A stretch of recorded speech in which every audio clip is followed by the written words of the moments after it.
Okay, so in this case, you don't necessarily have to just use a plain gradient like I did here on a sphere. Let's do one more real quick on a.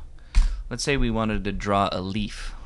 In this case, everybody's favorite tool is the pen tool. So I'm going to draw kind of a leaf shape here, just to give an example, and we can practice that. Notice how it's taking on the color that I last had.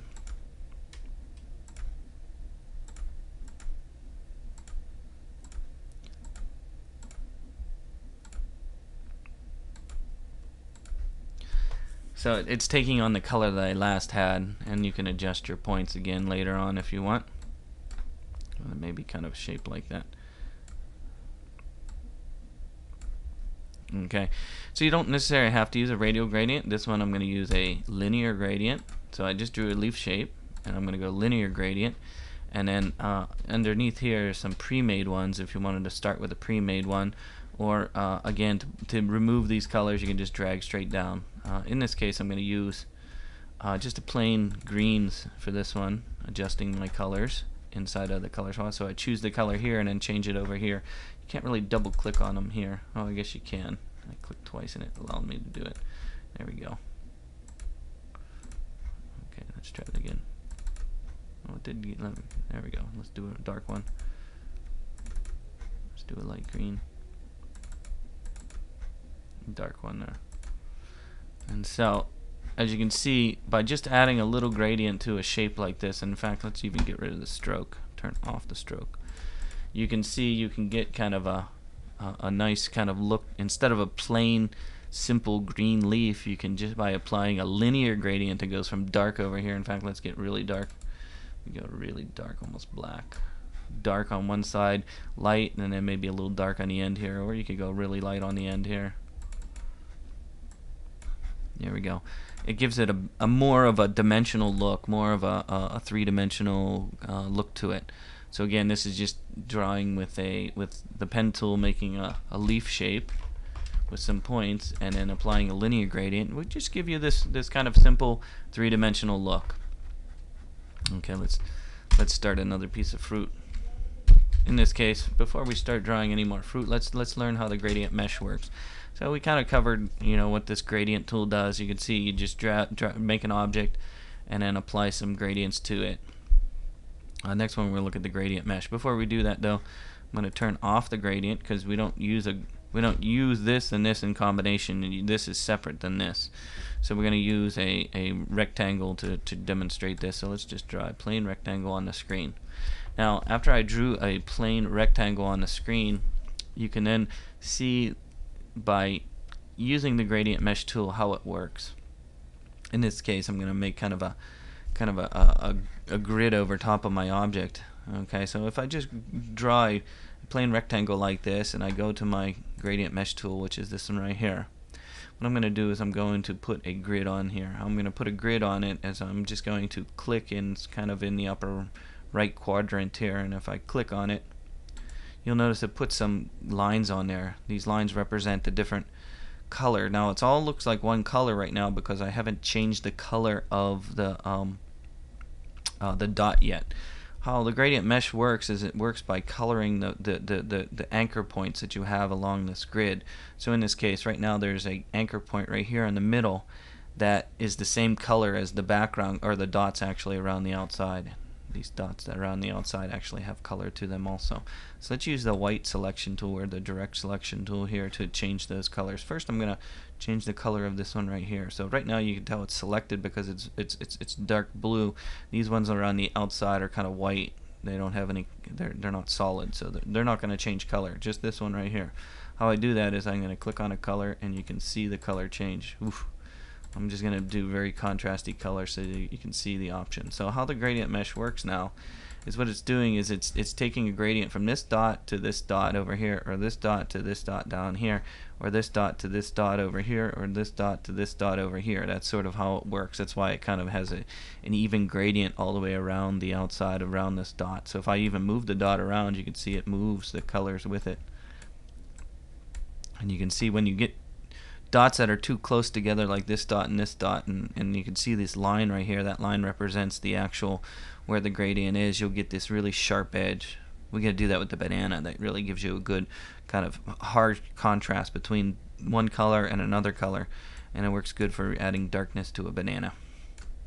So as you can see here, you can do that. In addition, there's directional arms that help you adjust how the gradient blends from one dot to another. Actually, there is a dot here, and a dot here, and a dot here, and a dot here. Woo! Now there's a whole bunch of dots. So you got to be really careful when you're working with the gradient mesh how many points you put down, because it's going to get messy awful quickly. Okay, let's undo that move there. Okay, so let's change a color, another color. I didn't want to do that again. So in this case, there's dots around the outside. You'll notice there's a dot right here. Let's change that color. Ooh, a nice bright. There's actually a dot on the corner there. Let's change that color. Okay. Ooh, we can even get. And there's a dot here along that color, and a dot here along this color, and a dot down here.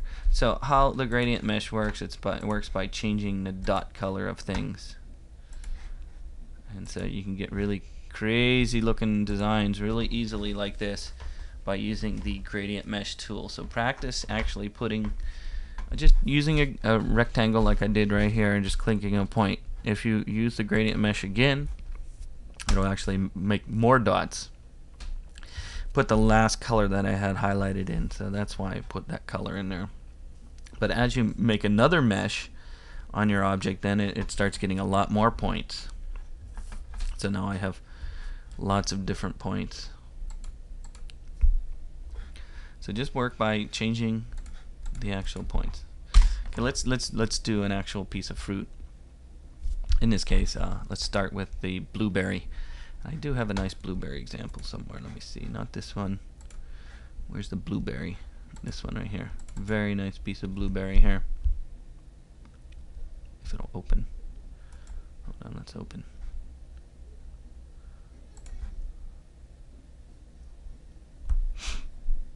You'll notice all these different things that are popping up as it's loading. All these different pieces that were popping up as it's loading was different effects that were put on there. You'll notice there was a blur effect and different texture effects, and we'll learn how to do that. But that's sort of when it's opening a file like that one that you just saw. These different blending modes and these blurs that you see way in the back and stuff are actually done using the effects over here, and they have to load separately as it's loading the file.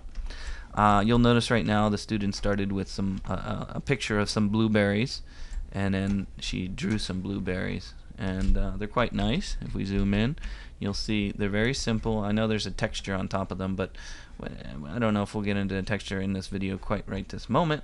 But if we click on it, you can see the gradient. That's what I'm working on, the gradient mesh. You'll notice that it's just a circle with a gradient with a highlight in the middle here, and one along here, and one along there, and so on. So we can actually steal maybe her picture that's over here. Let's unlock it. It's locked right now, isn't it? There it is. And we can copy that, and I'm going to go over to mine and paste it. There we go. So if you want to start with a piece of fruit or anything, another place is I have some fruit that you can download off my website, or another easy place to get some sample fruit is just to go to the internet, go to Google, go to images, and type in some fruit, and then hit search, and you'll get, woof, look at all the different fruit. Try a pineapple. I always have great examples of pineapples from students in this class. So, papaya. Look at this one right there. Somebody drew some bananas. It looks like a drawing. It's a pretty ugly thing, actually. But you get the idea. There's a whole bunch of fruit. Again, to download one of these pieces of fruit or something like that, you just click on it, and then right click and save image as. So you can right click and save image as, or if you're using a Mac, you just drag it out to the desktop. Just click and drag it out here, or Windows, you drag it out to the desktop, and then to put it into Illustrator. So once you find a piece of fruit like this one, I just copied and pasted from a separate document into this one. But if you did have a piece of fruit like you just downloaded right now on the desktop, I downloaded one, you can go under File, Place, and then in this case I got way too many things. Let's see, here's some pictures I already downloaded. Alright, I've taken myself actually, and you can place them in there.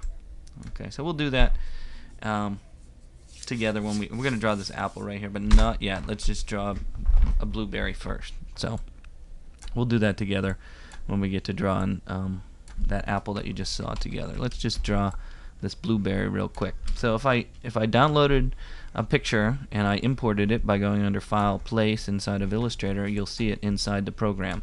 And one of the things I tried to get you to do right away after you bring a picture into Illustrator is to start with the layer window. If you don't see layers, you go under Window, Layers. Under Window, Layers, you'll see a variety of layers. What I usually do is if I'm using a picture like this, I would probably lock the layer so that you don't accidentally click on it and move it as you're trying to draw over top of it.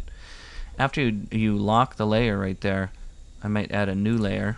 Okay, in this case I add a second layer, so this one will be the photo. So you can double click and change the name of these layers, and then I can double click and then this one's gonna be blueberry. Okay, so I have one layer that I'm actually gonna draw and another layer with the picture in it. You can see the picture and there's nothing in there yet. So usually if I'm going to bring a picture in, I might lock it, and then so it's there and I can't move it after I start drawing over top of it. So then I'm gonna zoom in real quick so we can look at our blueberry here. Again, I'm just going to draw one of them right now. So in this case, I'm going to draw this blueberry that we see right here. One of the things you can do is if you want to, you can steal the colors from the picture. What I mean by that is that I can bring up my swatches window, okay, and once I have my swatches window open, I can then take some colors and put them over here so that when I'm making my objects, I can then use the colors that are in the picture that I'm using. To do that, I'm going to start with a new group here. So if you don't see the swatches window, go under Window, Swatches. This will bring up the swatches window, and in this case there will be a new color group. It's kind of like a little plus right here at the bottom of the swatches window, and it's going to ask you, let's call it blueberry. Okay, so if I hit OK, it makes a little folder right here. Once I make that little folder right there, then I can use the eyedropper, which is located underneath the gradient mesh tool. It's called the eyedropper, and I can select the color from the screen. Once I select the color from the screen, I can then go over to my color swatch window that it took that color from the eyedropper and put it over here in the color swatch. Once it's over here, I can then click on that swatch that's right here in the toolbar and drag it into the swatches window, and it'll become part of my group. I'll do that again. If I click inside my piece of blueberry, I can drag the color from over here in the toolbar into my folder right here, and it becomes part of my color swatches. So I'm making my own swatches for this blueberry. Let me choose another one. It's kind of a medium color. And then another one more, nice bright blue. It's pretty bright there. So just by taking some colors from the eyedropper here, let's get a dark blue here, I can then sort of make, and again it's using the eyedropper to select the color, go over here to the color swatches, click and hold the left mouse down and drag on top of the little folder that I made in the swatches window by using a new color group. In doing so, then I can actually start drawing. If I draw, I'm going to draw with the Ellipse Tool. I'm going to put my ellipse right in the middle of my blueberry here. I'm going to hold down the Alt key, and I'm going to click and drag. It's okay if it's not perfect. You can always use the arrow tool to move it around. There we go. So once I have it where I want it and everything is the way I want it, I can then start with my gradient mesh. To use my gradient mesh, in fact that's a little dark, I'm going to use the medium blue right here, this blue right there. And you notice how I just clicked on the swatch and it changed the color there. So I'm going to start with my medium blue, and I'm going to kind of follow with the sample that we had. Oh, not that one. Let's turn it. If you hit this grid and you can't get it off, go underneath, and a lot of people get frustrated by that. If you go under View, Perspective Grid, Hide Grid, it'll go away.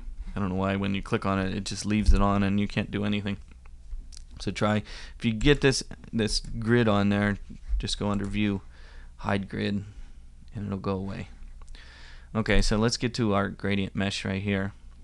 Once I get my gradient mesh, I'm gonna go and put a, I think there was kind of like a highlight here, and then usually if I don't want to add too many points when I'm adding a gradient mesh, I would click along the line, not actually above this line, not below this line, but if I click along a mesh line, like this is a mesh line right here, it won't add as many points. You'll see, and I'm going to click one over here too. Actually, let's click one down here. Okay, now it added too many.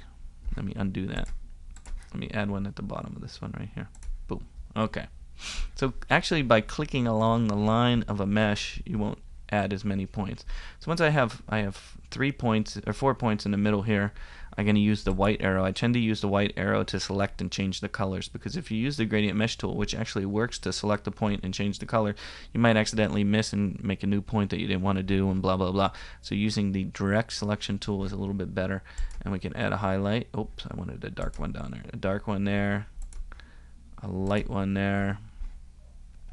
Let's say a light one there, and dark one there. Oof, that's pretty ugly, isn't it? That's not really what I wanted to do. Let's do a light blue there.